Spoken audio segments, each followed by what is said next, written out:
Hi, welcome to Hear the Roll podcast. I'm Paul Schneider. The podcast can be found on Amazon, Spotify, and Apple. And please join us on our socials on Instagram and TikTok. On Instagram, it is here.the.raw. And on TikTok, you can find us at here_the_raw.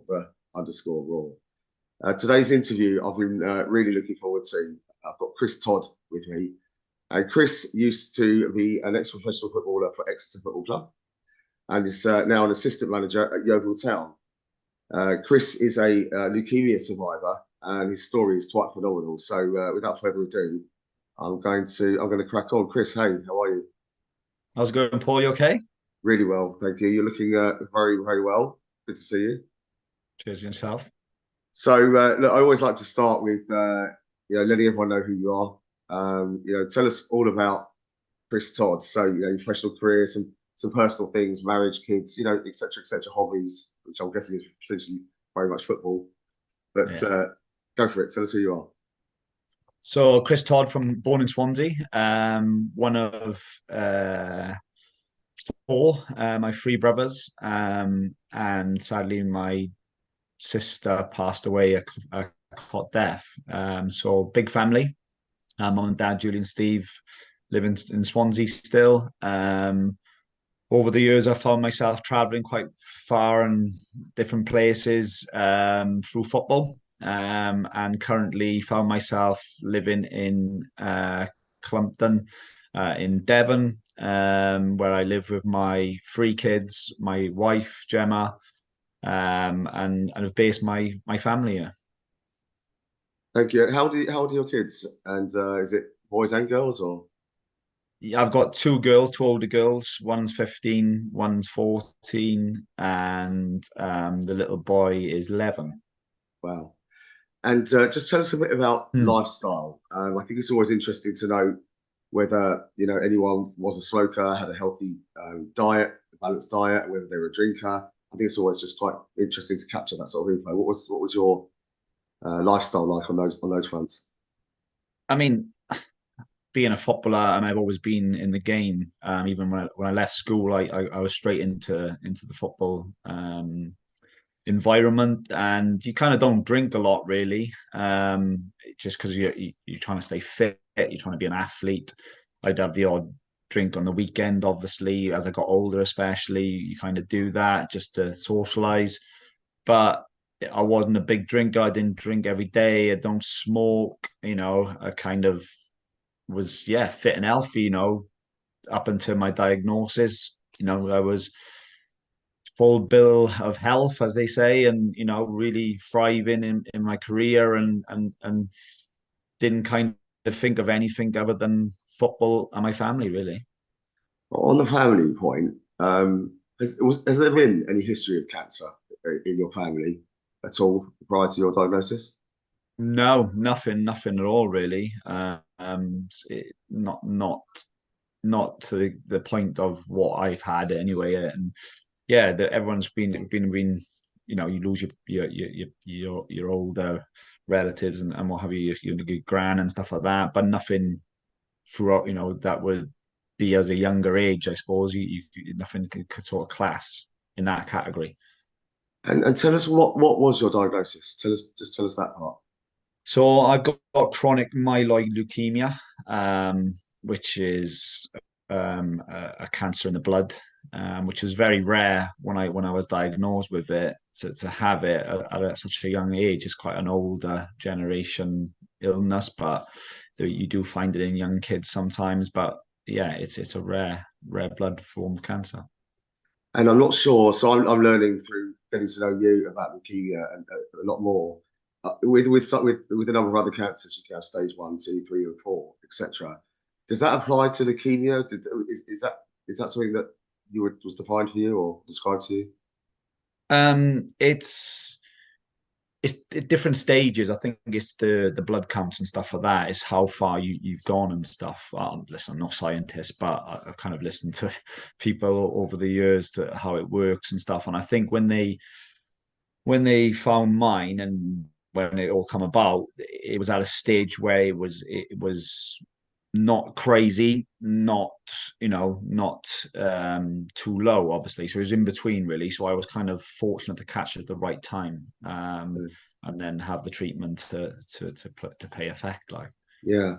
And tell us the story that led you to your diagnosis. This I always find these quite fascinating because they generally seem to stem from something else that was being treated or addressed. It seems to be a common theme. What was your story to diagnosis, though?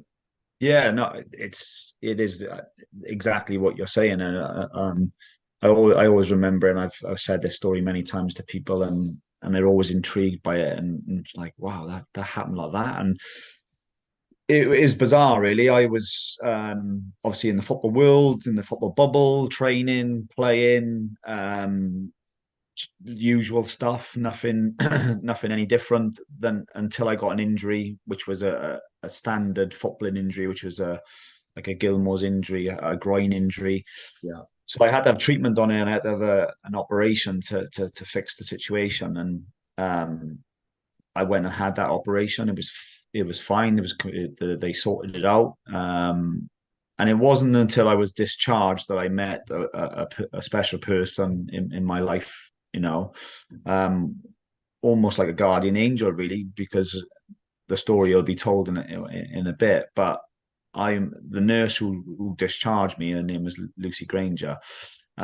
She took an insulin needle out of my arm after my operation, after I was being sort of let go from the hospital. Mhm. And when she did it, she said she just noticed that the blood flow was a little bit more than the usual. And she said to me randomly, like, have you got any problems with your blood? And I was like, no, Mhm. kind of laughed it off, like, and I remember messing around. My mate was in the room, and I said, "Oh, it must be just you taking that needle out of me, a bit of pressure and whatever, like, you know what I mean." And she was laughing, and she said, "No, if I'm being honest, I think you should just double check that." And I was like, "Okay." Uh, Me being me, football player, man, what's she on about? Yeah. Kind of like walked out, probably listened to it for about 5 seconds, and then went in one ear, out the other, and I kind of left. Didn't think anything of it. Tried to get back fit, day in, day out, usual stuff. Really struggled in the first couple of days after the operation. I was like in pain in my stomach. I Okay. basically had an infection from the wounds, from the operation. So I rang the doctor. I said, "Oh, listen, I'm having these problems. Can't get out of bed." But it weren't like your standard. I will say that it weren't my standard. Like, oh, I'm struggling. I just literally couldn't lift myself off the bed because the Yeah. infection was really sore. And I was thinking, that's not me. Like, but anyway, I rang my doctor, a club doctor, which we have in football clubs as professionals. Um, and he said, "Listen," he said, "we'll give you some antibiotics. You'll be sorted, done." That happened, done and dusted. Week went by, started feeling better, started training again, started thinking, right, here I come. I'm back now. I'm back and from my injury. I'll be back in before you know it. Um, and then it was a few days later after that week where I was going back and forth to work as usual. And I was driving in my car. I was approaching a roundabout, and I'll never forget it because it was the moment that changed everything, I suppose, Yeah. really. And lucky moment, I suppose. But I was approaching the roundabout, and I stopped. And I remember stopping. And then after that complete stop, what I literally just passed out on the wheel. And I was like, I come round. And I don't know how long it was. I have no idea, but I think it was a couple of seconds, 10 seconds or whatever. Yeah. And I Yeah. come around, and I was a bit like, what just happened there? Like, really strange. Never experienced that in my life, And um, I was like, that ain't right. So that moment of that happening, and the moment of obviously speaking to the nurse who discharged me, it just triggered me to think, right, I've got to do something. Something's not quite right. So I Yeah. rang my doctor, and I remember doing it. I was quite embarrassed to ring him. It was weird. I was like, "Doc, I've got to tell you something." And he's like, and I told him I passed out. At the time I thought I'm just being stupid. Like, I'm just, what am I on about? Like, it's nothing. It's probably nothing. Just a little blackout. But I said to him, I did all that, and I told him about the situation with Lucy, the nurse, and he said, right. He said, it's probably nothing. Don't worry about it. He said, come in after training. So he wasn't worried himself. He didn't think anything of it either. He said, we'll do a couple of blood tests after training, and we'll check it out, and it'll be fine. Great. Went to training, back in the next. I think it was like maybe 2 days back. Me having full contact with the lads, as in, well, I mean, what it means by that is like literally you can go in and train and tackle and get contact on other players. That's music to my ears. So I'm back in training. I can go and smash people, and because that's the way I played. And I'm tackling and I'm running around and I'm jumping and bumping into people. Anyway, finished that. Went back to the doctors after, which was in Torquay, and had the bloods. Had a bit of banter with the doctor. I was just winding him up anyway, and then I left. Got home as usual that day, chilling out with my future wife at the time, Gemma, and my daughter, who was a little baby. And I'm sitting there, and that was it. That moment, I get a phone call, and I remember it. We were watching Celebrity Get Me Out of Your Usual Night. Like love that program Yeah. and still do. Um, and we're sitting there, we're having a chat, and my daughter's in the middle of us, and right, the usual stuff. Phone goes. It's one of the youth players. Never rings me. Rafe Gwinnett, his name was. He never rings me. Like he's just what he was boot. I think he's my boot boy or something like that, and that's why I had his number. And what have you? He's only a young lad, great kid. He's over in America coaching now. He's done really well for himself. His dad is manager of Hampton and Richmond in the Conference South. Yeah, great kid. And yeah, he rings me and he says, Toddy, he says he's on the phone and he's going, Toddy, he said, there's a woman at the digs in Torquay. So I lived in Clumpton playing for Torquay. There's a house in Torquay. Everyone knows anything connected to Torquay. They know there's a house that the players stay. Rafe was staying in the house. He said, there's a woman at the digs for you. And she says she wants to speak to Chris Todd.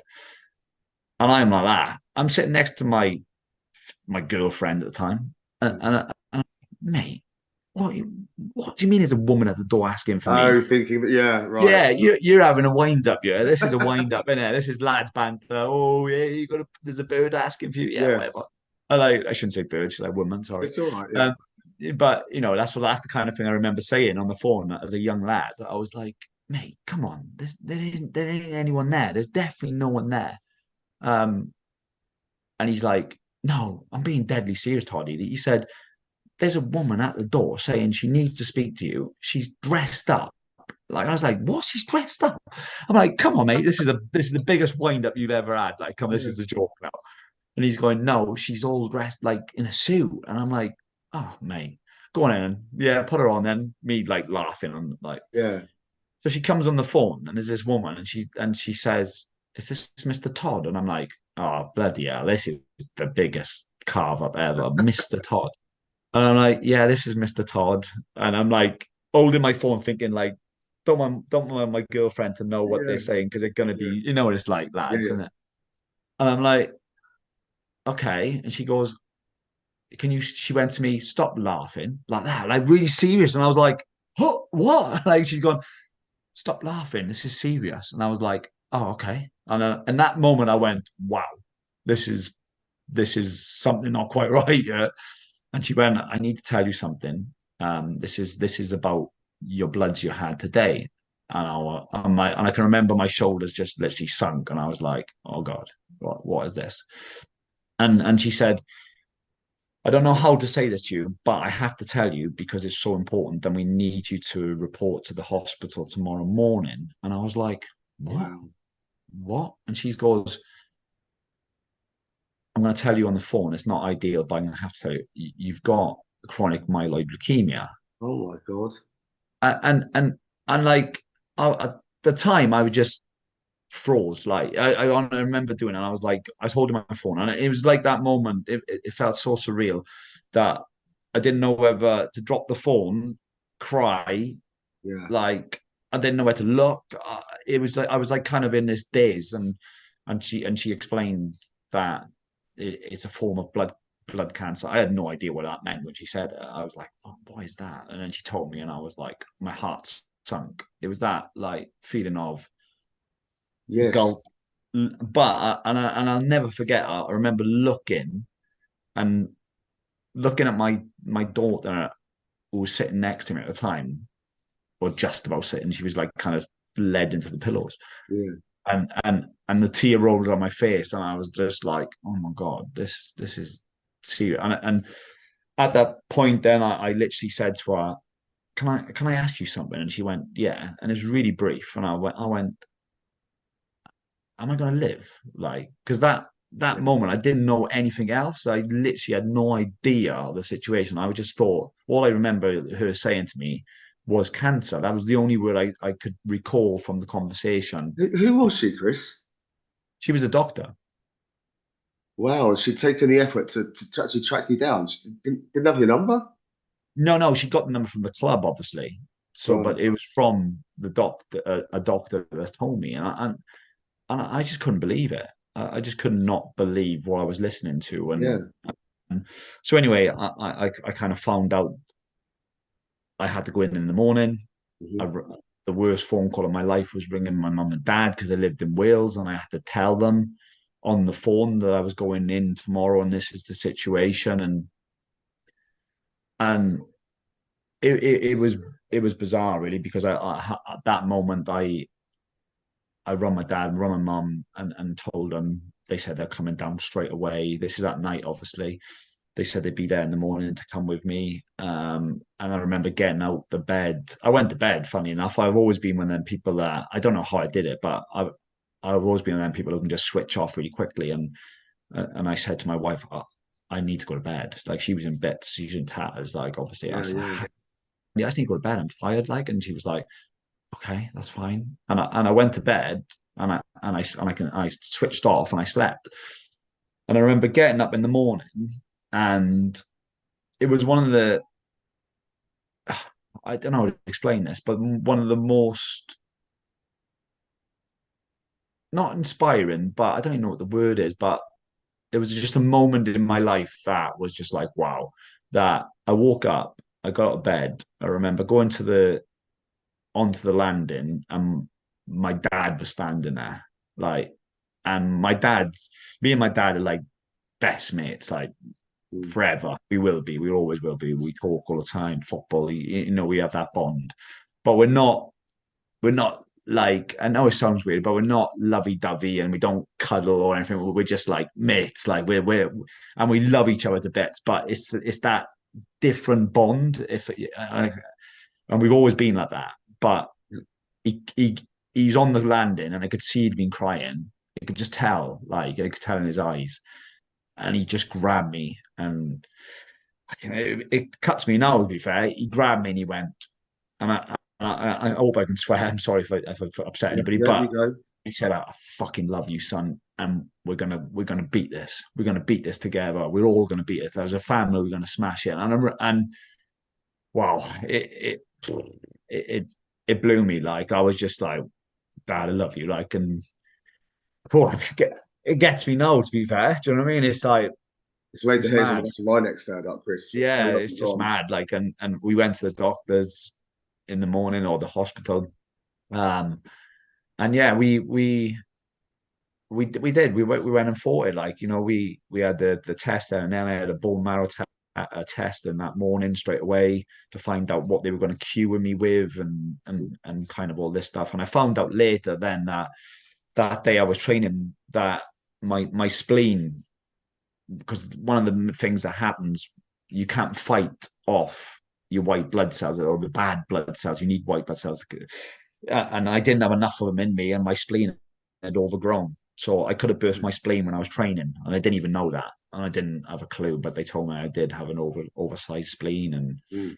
and they got me on a treatment which was um, Glyvec. It was called a tablet, 400 milligrams, and yeah, I started my treatment, and kind of I've gone from that moment of that up until this point where now I'm how many years ago?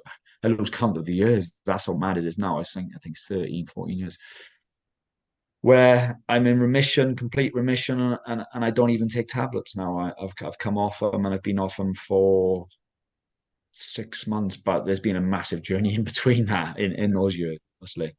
How long ago was the diagnosis, Chris? It was, I think, 14 years. I think it is up coming up to maybe a little bit longer now, up to Well, that so you point. really were a young chap. 2008, 2008, so Yeah, work that out, whatever that is. It's probably longer. I lose 2008 track. is Where are a we? while ago. Math. It was a long time ago. And so, how long was the treatment journey in itself, and what treatment did you have, and yeah, talk me through it. Yeah, so I was on Glyvec, as I was saying.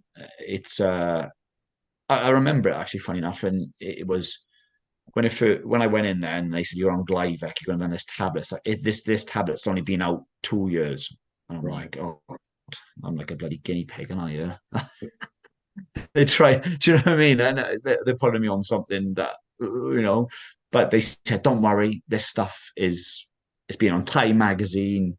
It's the best. It's the best in the business, and you kind of just in the days and like, yeah, oh, that's great. I'll be on that. That's fine. Yeah. You got to take one a day. It's like a horse pill. And I swear to you, Paul, it's like your thumb. It's a massive tablet. Yeah. I had to take one every day. Was it in the first 2 months?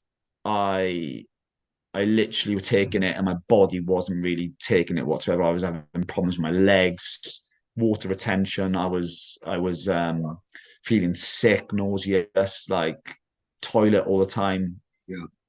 As you can imagine, Yeah. and it wasn't nice. It really wasn't. I wasn't sleeping properly, and I loved my sleep. That was the worst part of it for me. I just didn't like. I love sleep. I love a good sleep, and I couldn't because I was just so uncomfortable with it all and trying to fight through it and what have you. But I just thought to myself, right, I'm not a mourner. I never have been. I just get on with it. I try and stay positive, that positive mindset. Mhm. If I don't sleep, I don't sleep. Get on with it.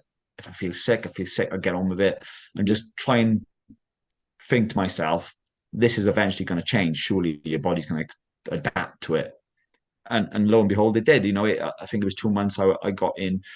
I got myself to a state where I could control it. I suppose your body just adapted, and it was a month, I think, month and a half, and I just started to feel different. I started to think, oh my god, I actually feel all right. I was like, this is great. Like, I'm now feeling human again. And um, started to started to sort of do a little bit of training and build it up gradually. And sort of thought, right, I'm feeling great. And going back to that first day of I had to go into the hospital. They I remember sitting on a chair and they'd gone through all these tests, and the woman, me being me, I was still cracking jokes, and I got told off again. I always get told off for messing around. Oh, And and I was sitting on it was like a dentist chair that I right. had to sit on. When they were telling me all this stuff, what was going to go on, what they needed to do to me, and I was messing around, cracking jokes. And my dad and mum were like, "Chris, stop it! Like, you man, concentrate what you're saying to you." Like, oh, the doctors were saying to me, and yeah, it was bizarre. I was sitting there, and I was like, all I was interested in was like, am I going to survive, and am I going to play football again? Because that's all I know. I was like, can I play football again? Like, and they were like, why, how are you even thinking about that? And I was like, that's what I want to do. I want to play football again. And they were like, I can't tell you that. We don't know. I was like, oh my God, that's the worst for me. Yeah, the So the unknowns. answer, Yeah. Yeah. you know what I mean? So that was me in a nutshell, really, on that one. But, And are you but yeah, able to explain what the tablet does, and if you know enough, what because obviously there's various types of leukemia, just like there's various types of cancers and what have you. So what did your leukemia do in its cancerous way, if you understand what I'm saying? And what did the tablet do to combat that? so listen, I'm not no scientist, Yeah, but I think, and I might be wrong, but I think it's more about the white blood cells that you right. create, and you need them to fight off the illnesses, your infections, and when you've got a cold, and it's all to do with the platelets and stuff like that. And what the tablet did was recreate them on masses and try and fight away the other bad stuff. What that is, I don't know. It's all science and the Wow. devil. So it's actually so they create a cellular battle to win. Sorry. They create a cellular battle to win against Yeah, to cancer. fight stuff, basically. That's what it does, because my body wasn't producing that, basically. Yeah. So Yeah. now it does, and it controls it, and it's quite incredible. Let's be honest, like we're very fortunate in this country, and we mourn about this country. And listen, I do it, everybody does it, but to have an NHS like we have, and we have to protect that.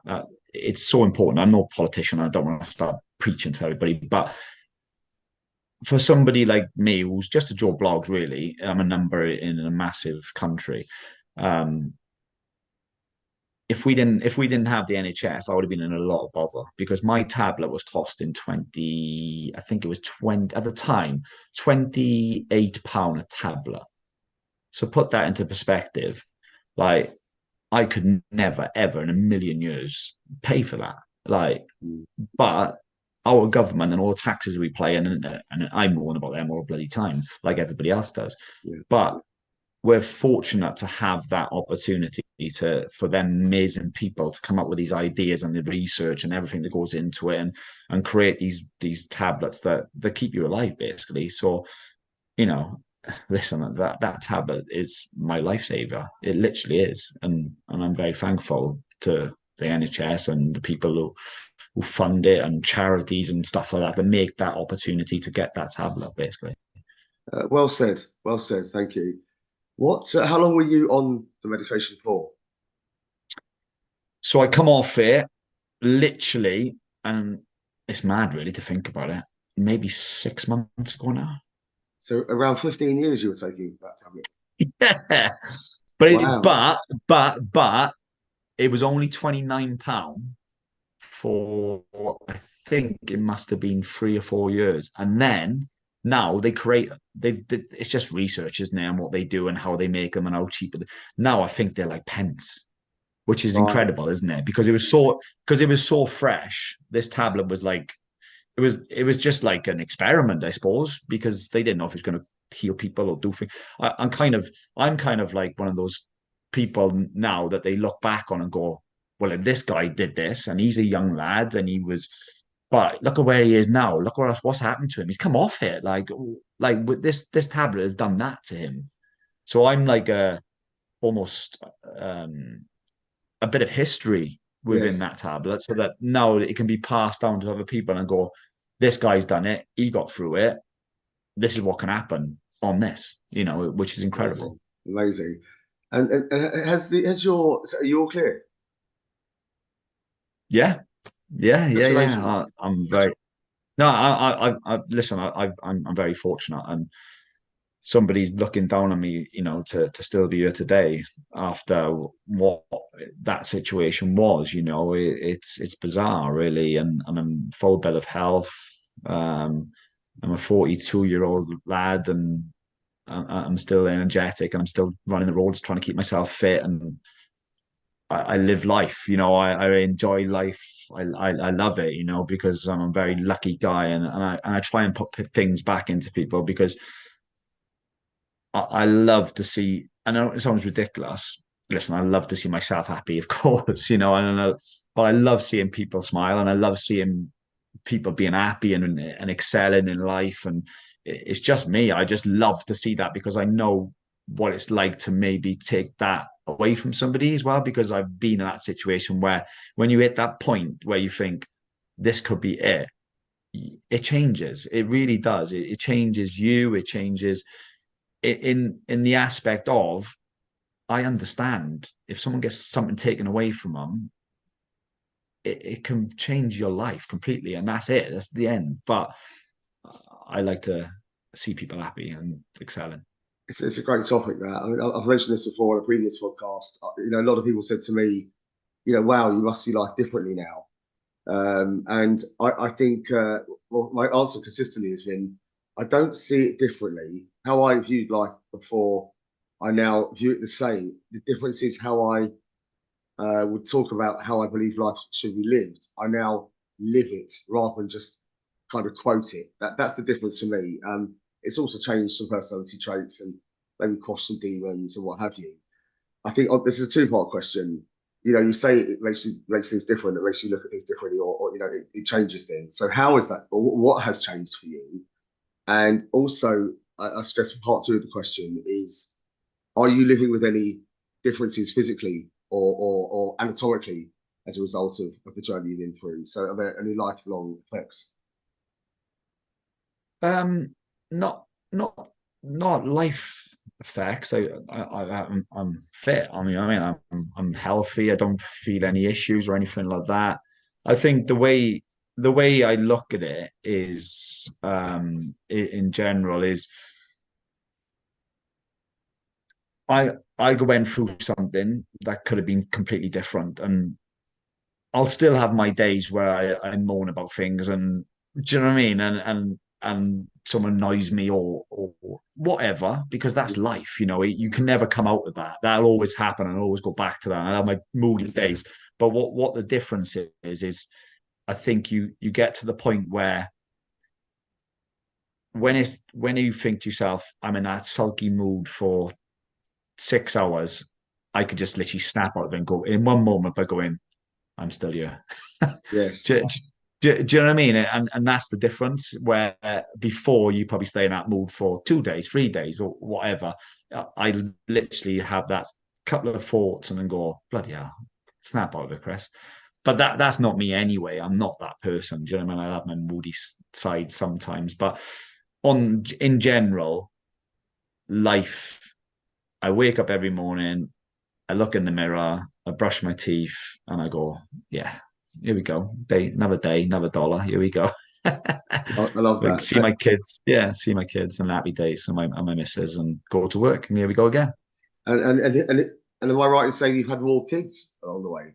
Then you had. No, no, no, just the free. Jeez, then I I couldn't do know any because I more. think you mentioned that you had one with you when you got the Oh, call. right. Ah, yeah, of course. So yeah, no, it's good. Yeah, good question. I mean, I the first kid, I've got a great story, by the way. Oh God, Go on. this is so. I had the first kid, obviously Amelia, amazing first daughter. And then we in after about, I think it was, I can't remember how long it was. It might have been about a month or 2 months. I don't know if it was a phone call or a letter. They said that they needed to take sperm off me. I'm thinking, oh, here we go. What? Like, why? Do you know what I mean? Because then I find out with this tablet, with the illness, sometimes you can't have kids. All right. Uh, Okay. yeah, which was a bit of a surprise to me. And I was like, oh God, well, that can't be right, because or that can't happen because I want to have a big family, because I've come from a big family with my mum and dad and my brothers and sister and what have you. And I want a big family. I'm a family man. I want that. So anyway, I had the conversation with my missus, told her, and she was really backing, like she's a legend, she's a rock, to be fair. She was like, oh, don't worry about it. You know, if you can't, you can't, you know. But we didn't know. They don't know that. There was no research, really. There was not enough research anyway. So I get the letter, can you go to the sperm bank and you know, do your stuff? And I was like, oh God, like, come on, like, do you know what I mean? Like, yeah, okay, I'll do it because I want kids. Do you know what I mean? I want more kids. I'll do it. So I did it. I'll never forget that moment because it was horrible. Like going to do that as a man, as a man who was kind of known in the area as well at the time, because it was Exeter. Yeah. Walking into the, I don't know what they call them. I have no idea. But I walked in and I was like, oh God, please don't be anyone in here I know, or somebody see me or anything. I'm looking around the room. I'm like, oh God. And I went to the counter, where the reception, and kind of went, kind of like really like nervously went, yeah, here to give some sperm, do you know what I mean? Like, do you know what I mean? Really nervous, like, and then Yeah. I went, yeah. And she went, really loud. She went, what's your name? And I was like, oh God, please. Like, there's loads of people in this room, like all sitting around. I was like, Yeah. oh no, like, Chris Todd. And she went, what? Excuse me? I was like, oh, Chris Todd. I was like, oh God. So then I had it done. I had to go into this room, and I won't say it's too long, but let's put it this way. I did what I had to do, and I had a major fail. If you want to hear the true story, I'm not going to go into depth because it goes on for too long. But it is on actually. I'm going to drop my book into this now because the story's on there. Mhm. I talk about it, but making it short, I end up dropping the bloody sperm thing, and it went over the bloody floor, didn't it? And I was like, Oh my God. oh. I was just literally, Paul. Honestly, it was the most. Oh, I didn't know what to do with myself. I was literally trying to scoop the. Oh, it's too much, mate. It's not for this show. It's not for this show, mate. Like, so yeah, no. Yeah, it was an epic fail, mate. And anyway, thank God, and I'm a lucky person, and I know I am. I I didn't need that Right. Okay. sperm. Okay. Yeah, let's put it short. I didn't need the sperm, and I had two kids after with my wonderful wife, and I was very fortunate to do that. So yeah, I'm very Amazing. And thankful. your kids have grown up, obviously, whilst in reality you've been in treatment for so long. How much do they know?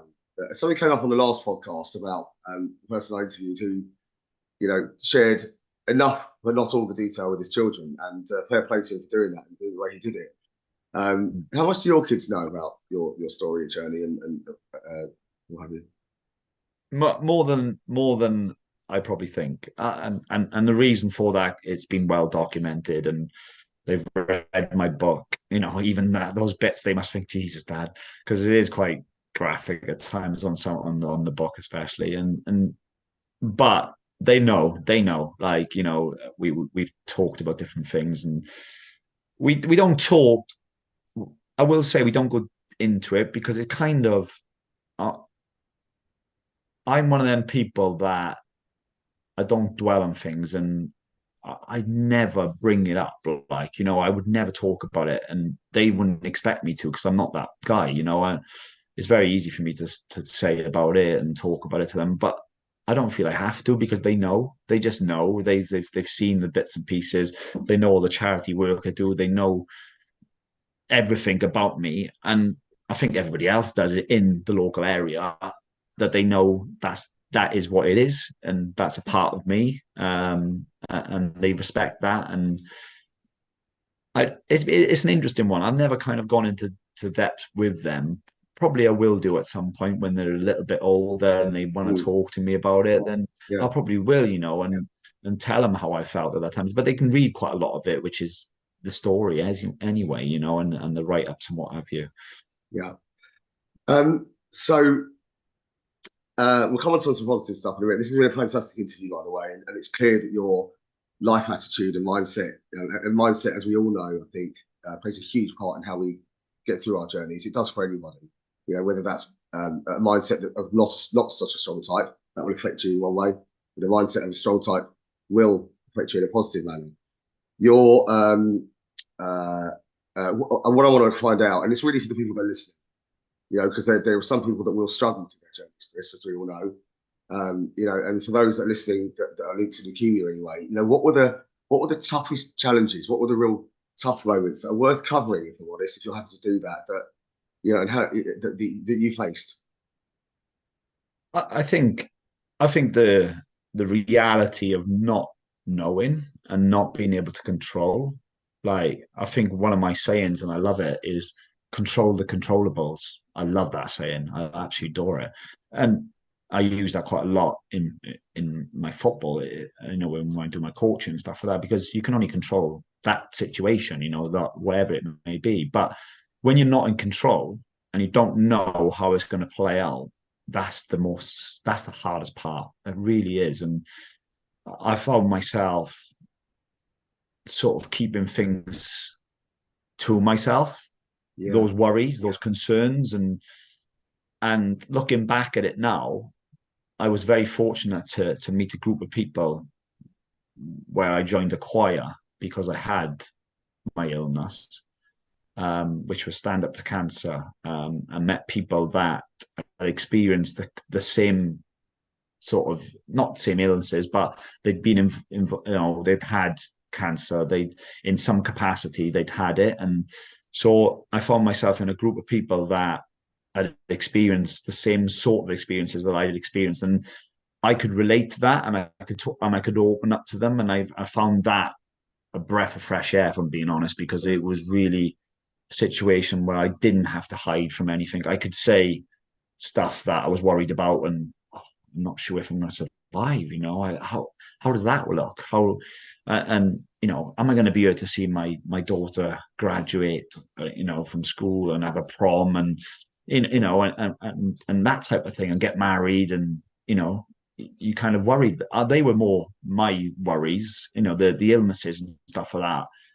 As you know, Paul, we've talked quite a bit. I'm quite strong-minded, and I believe that your mind is so powerful that it can transform you, and I do believe that, and I had that thought from day dot of getting my illness. I was going to fight that, and that moment with my dad, as I said, was a big part of that. We were going to fight it together as a family, and that's what happens. But yeah, I think the worry side of it was more the problem, and it probably is the problem for many people who have illnesses in different things as well. I totally agree. You touched on a really good topic as well, which is support, and actually finding people, around you, near you, even online, that are fellow experiencers. Sorry, and I found out through my journey, through the side effects or late effects of head and neck cancer, that the hospitals, the consultant, the surgeons, and the teams around them really are limited in terms of what they can do to help you with life-affecting side effects. And it actually forced me to go onto Facebook. I realized, I thought to myself, well, I've joined groups for music, and I've joined groups for other hobbies and interests, and I found a number of groups on Facebook and that are very active and extremely supportive. I work on the basis that in the world of addiction, for example, addicts help addicts. They help each other to recover. There's no medical team around addicts to help them. There's no medication. It's themselves that help each other. And I started to realise that it's survivors that help survivors. Yeah. That's great to hear that. So one of the last things before we come on to Notting Hill, Todd, because this is an amazing story in itself. Through our journeys, there's always some amazing things that happen. Some real. So that I've got a few moments in my journey where I'm almost grateful for my journey, for my amazing experiences and what's come out of it. What's your amazing moments? What are you actually thankful for? I'm thankful for, obviously getting the illness was horrendous. You never expect to get anything like that. But I've met some inspiring people in my time, and it's only because I've got ill and I had what I had that I've met these people. And as I said, the Big C Choir, I met some of the most inspiring people that I'll ever meet, and through that journey, I've met other people from the back of that, i.e. yourself, Paul. You're an inspiring person, and what you've done is incredible. And when I speak to you, and people like yourself and other people that I've met with illnesses and stuff, we can relate because we've been through that trauma of this could be it. This could be the last moment. Yeah. We've touched that, haven't we? Yeah. But then I would never have faced or talked to people like you if I hadn't have done that. And it sounds ridiculous, but I probably wouldn't have. I might have passed people like you, or and that's inspiring in itself for me. And to live a life meeting people like yourself and the people I met in the Big C, and doing the things I've done alongside my football, which I'm very fortunate to be doing on its own, regardless, to be in football at this stage after everything I've been through, and still be doing what I'm doing, and I love it. But I'm getting to meet people like you and that's incredible, absolutely incredible, mate, and it's so inspiring, and I hope that helps other people, and through the journeys that I've had, but also it guides my kids, that they understand that their dad was a survivor, and he did that, but he's also helped people, and he's met amazing people, because that inspires them, and that's the ultimate, that when I eventually leave this earth, I leave something behind that hopefully people will go, wow, I remember him, and he did great things, and he's a good man, and he's got a great family, come on, that's inspiring in itself, and to be somebody that people look up to within that is the ultimate key, isn't it? It is. I'm going to be honest. You absolutely just got me. That's really touched me, Chris. So thanks. Thanks for that. I think just speaking for myself, and I've mentored a few people from treatment now, and I felt compelled to do something and give something back when even from the moment I got diagnosed, and I tell people that I mentor, when this is done, it's now your job to go and help more people. And, they all have and all are at different places and what have you, and in different ways. And it's so I feel blessed to be part of a community of people, including yourself, back at you, that are just going out there doing, if I'm honest, simple things, and just making the journeys and experiences and awareness and education better for everyone else. So fair play to you too. On that note, great link, by the way, you set up there for Not On Your Todd. So well done. Right, Not On Your Todd.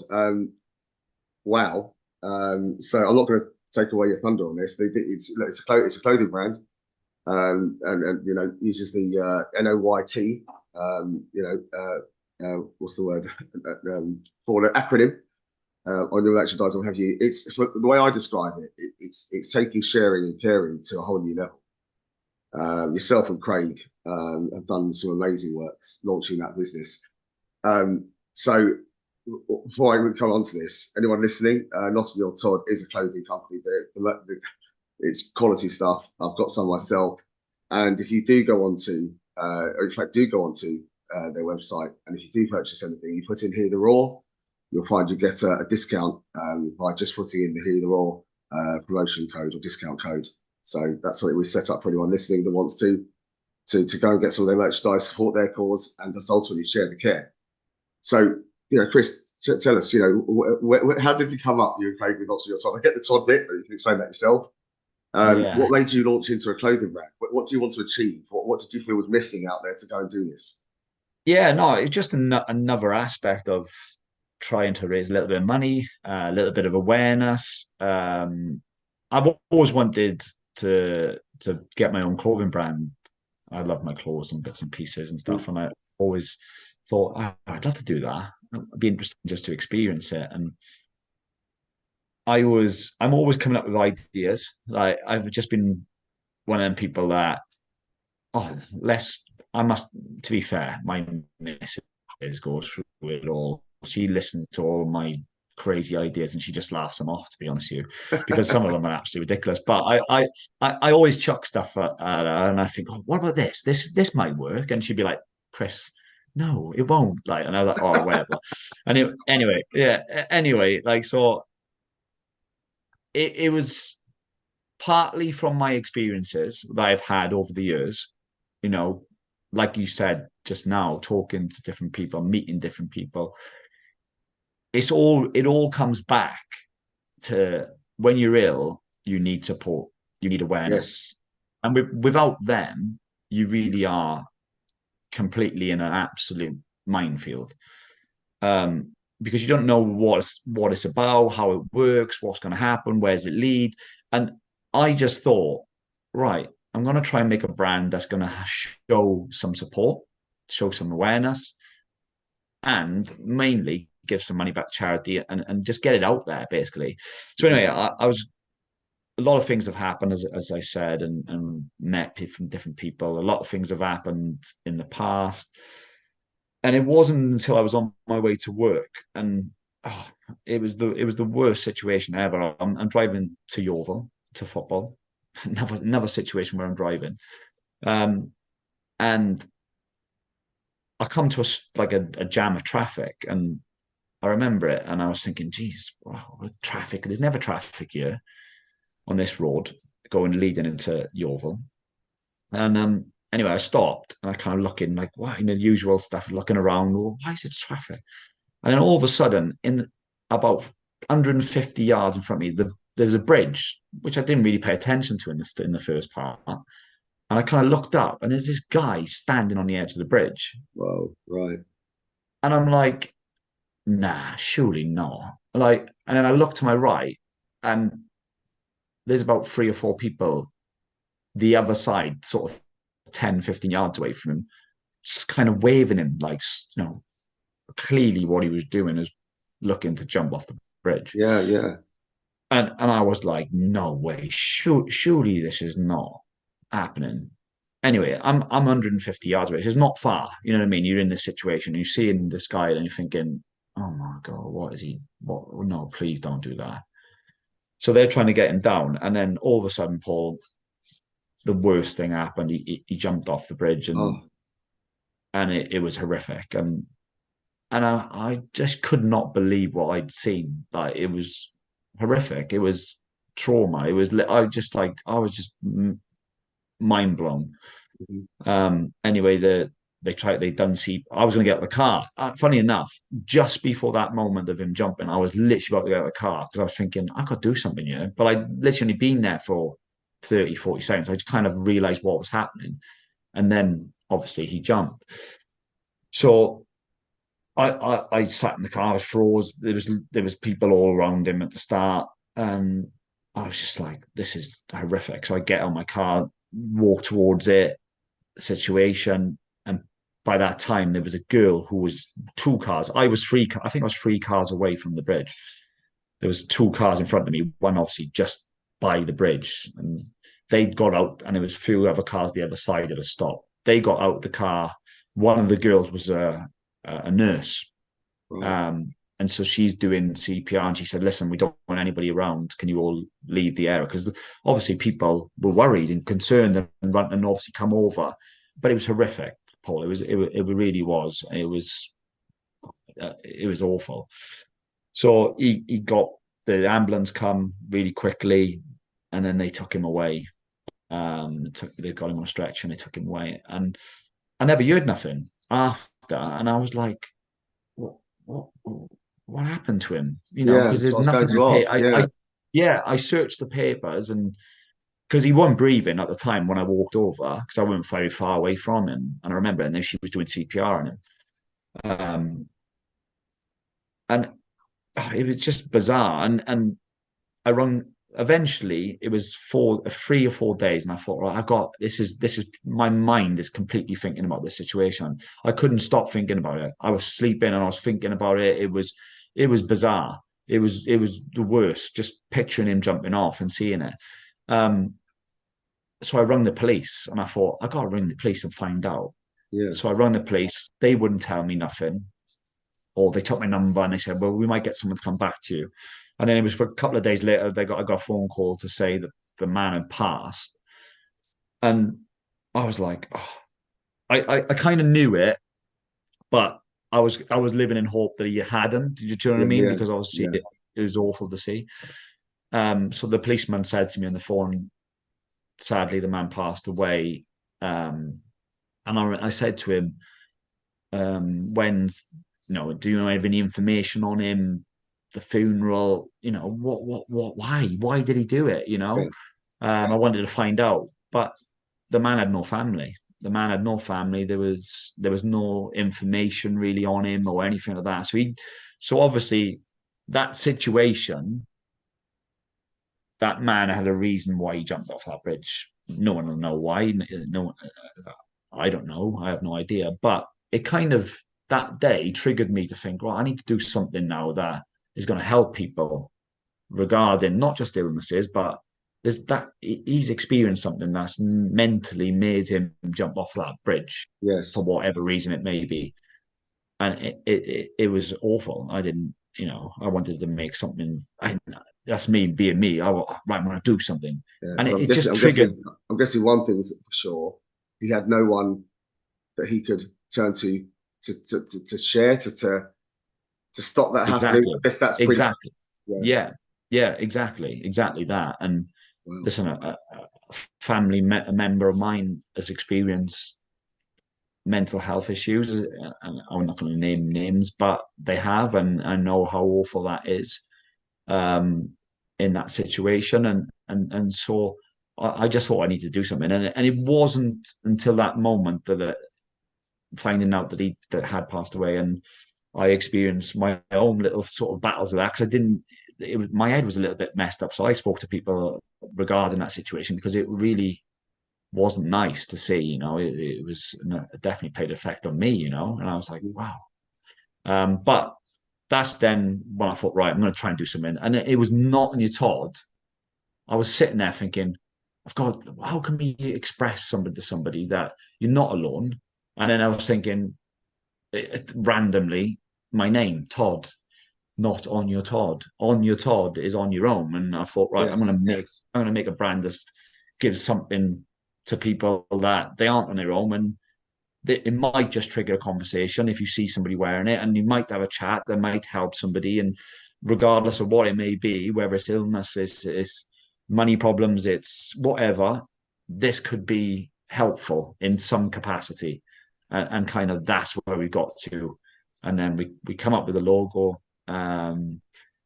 My brother-in-law, funny enough, we were messing around one day trying to make a logo, and we were having no joy whatsoever, and we put in Night because we knew the name, but we tried to shorten the name to make it a bit more cool looking, Yeah.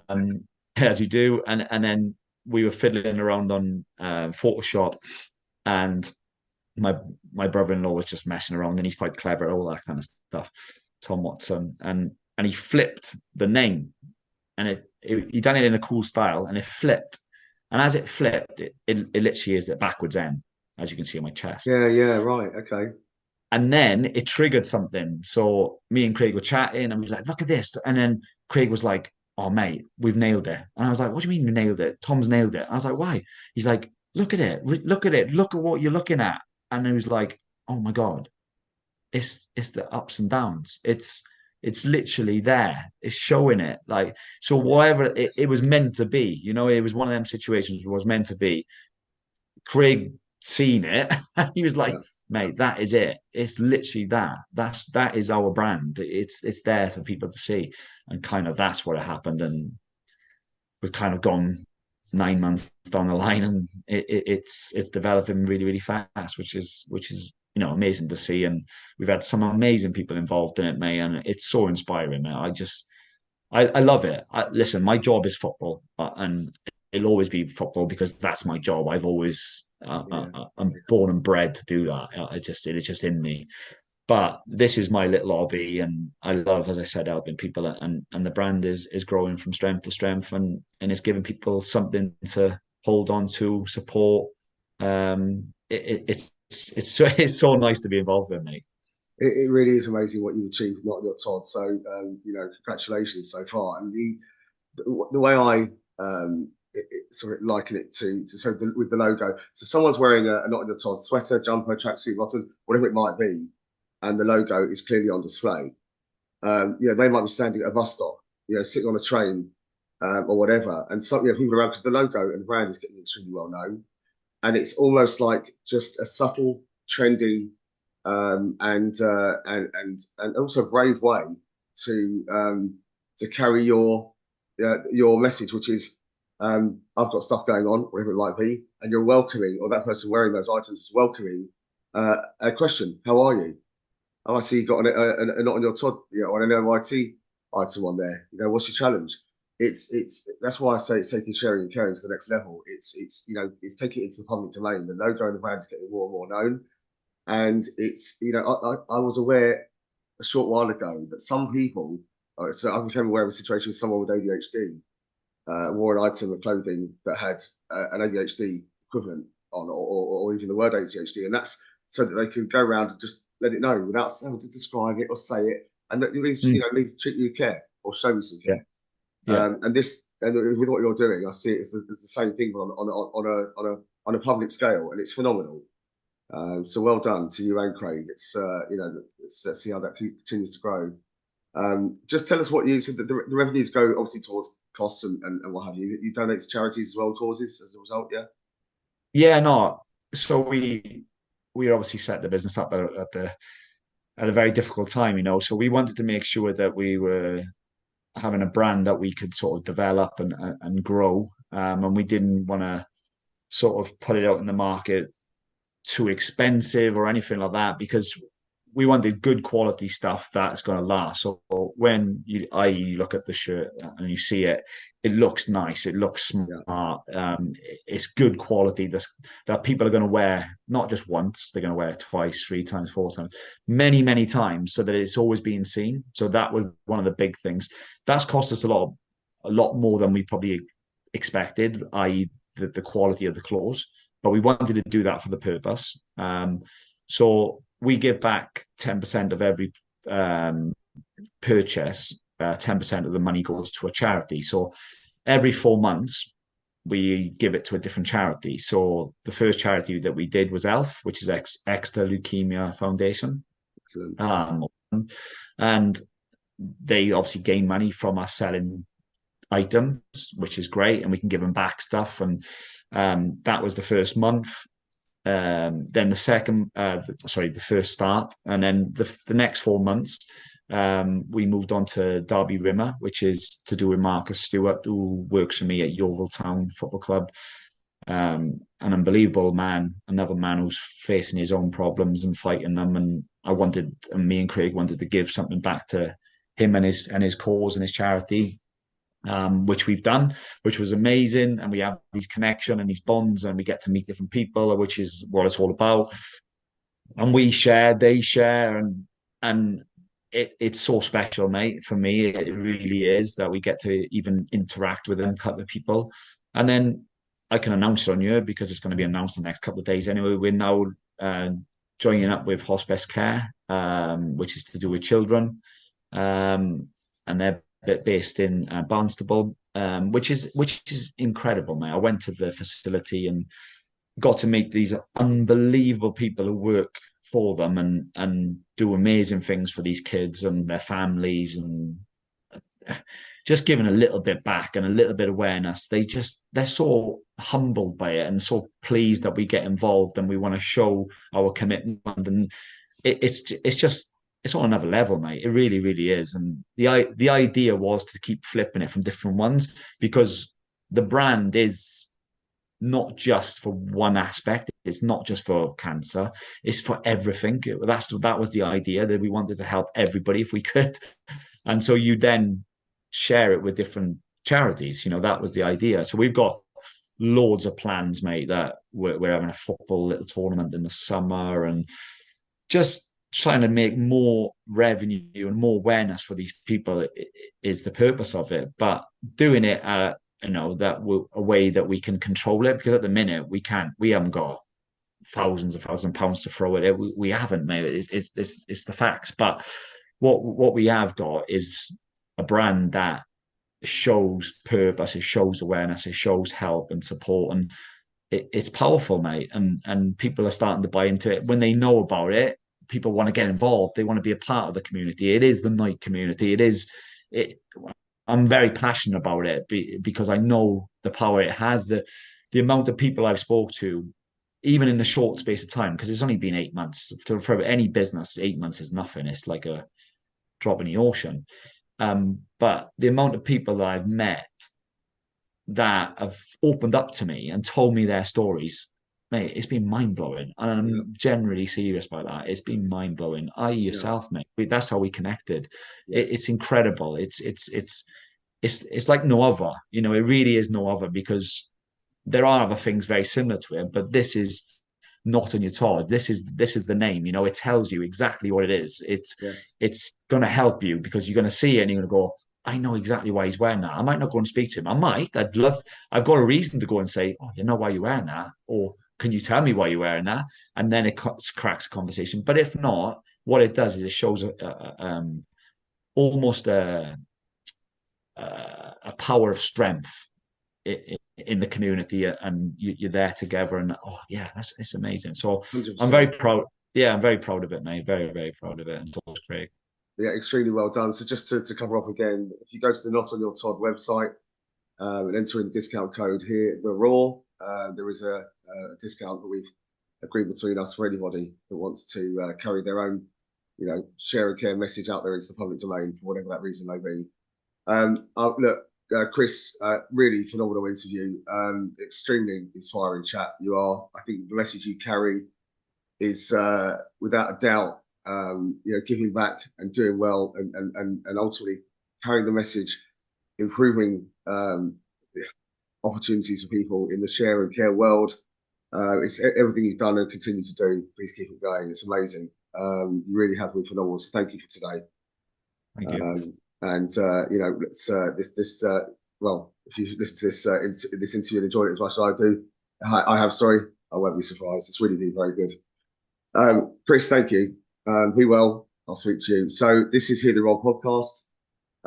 As I said earlier at the beginning, available on Apple, Amazon, Spotify, and you can follow us on Instagram at here.the.raw and on TikTok at here_the_raw. Chris, thanks again, and we'll speak. Take care.